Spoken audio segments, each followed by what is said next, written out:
કતારગામમાં રહેતા 39 વર્ષીય રત્ન કલાકારને તેના જમીન દલાલ મિત્ર ઉમેશે 22મી ઓગસ્ટે કોલ કરી જણાવ્યું હતું કે હું એક ભાભીને લાવ્યો છું, તારે આવવું હોય તો આવ. રત્ન કલાકારે મિત્રની વાતમાં આવી કતારગામ કહાન ફળિયામાં આનંદ મંગલ અપાર્ટમેન્ટમાં પાર્કિંગમાં આવેલા ઘર પાસે ગયો હતો. તે સમયે ઘર બહાર મિત્ર ઉમેશ ઉભો હતો અને રત્ન કલાકાર ઘરમાં ગયો તો એક મહિલા બેઠી હતી.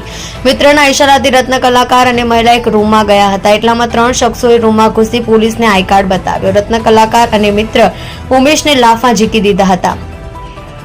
રત્ન કલાકારને હાથકડી પહેરાવી દીધી હતી. પોલીસ સ્ટેશન લઈ જવાની વાત કરી 3 લાખ માંગ્યા હતા. રત્ન કલાકાર સાથે રકઝક બાદ 75,000ની તૈયારી બતાવી હતી. રત્ન કલાકારે સેફ ડિપોઝિટમાં રકમ લઈ ઉમેશને આપી દીધી હતી. રત્ન કલાકારે કતારગામ પોલીસમાં ફરિયાદ આપતા પોલીસે મિત્ર ઉમેશ પટેલ, અમિત મશરૂ, અલ્પેશ પટેલ સહિતના 4 જણા સામે ગુનો નોંધ્યો છે. પોલીસે ઉમેશ અર્જણ પટેલ ઉંમર 48ની ધરપકડ કરી છે અને ટ્રીપમાં ઉમેશને 7,000ની રકમ મળી.